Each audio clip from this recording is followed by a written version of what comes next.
This is day 63 in the life of college student. So ngayon ay July 4, 2026. Sabado ngayon, kaya ang subjects natin ay PE or physical exercise or kung ano, physical education. Tapos math in the modern world. Pagkatapos yung huling subject ay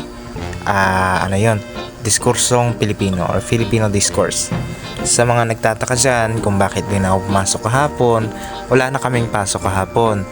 Tapos na namin yung mga Friday classes namin, yung mga Friday subjects. Tapos na kami dun sa mga 3 subject namin sa Friday. So, natitira na lang Sabado. At sa Sabado, ang natira na lang naming pasok ay isang subject. Tapos na kami sa math, tapos na rin kami sa PE. Natira na lang yung last subject na Pilipinong diskurso or diskursong Pilipino. Yun na nga yun, Philippine discourse na lang ang natitira. Yun na lang yung papasukan natin na subject sa school pagdating ng Sabado. Kaya wala na, yun lang naman yung papasukan natin. Medyo maaga pa, kaya maghihintay pa tayo ng mga kaklase natin. One eternity later. Pagkatapos nating maghintay, eto na. Kasama na natin ang ating mga tropa, si ating president, class president, tsaka yung ating kaklase. Dito tayo.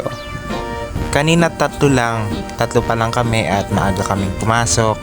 Ngayon, naparami na. At eto na, nag-discuss at nagbigay ng assignment si sir. Para siyang, proposition paper.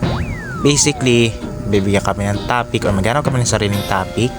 Tapos gagawa kami ng argument kung paano namin hikayatin na sumali sa aming panig ang mga nakikinig sa aming proposition paper.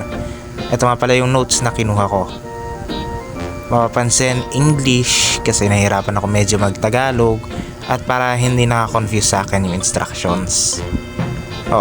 Pagkatapos naman magbigay ng assignment ni sir, wala na, maghihintay na lang kami ng turn-based na pagpapasa-pasa ng attendance para makauwi na kami pagkatapos pumirma ng attendance. Okay. So, ang nangyari pagkatapos ng attendance, wala na. Pinapatay na lang namin yung ventilador, ayos yung mga silya, at pwede na kaming umuwi. Kakunti lang yung ginawa natin ngayon, as in super. So, wala na kaming pasok tuwing Fridays at sa Sabado, isa na lang. Kakaunti na talaga gagawin namin maliban doon sa assignments. At saka sa video ko para sa akin. Yun na yung assignment ko mismo. Sige na. Kakaunti man yung nagawa natin, at least meron tayong assignment na magagawa. Sige. Follow, like, and subscribe kung gusto mong makita ang day 64 ng vlog ko. Sige na. Wala naman akong sasabihin na importante. See you next time.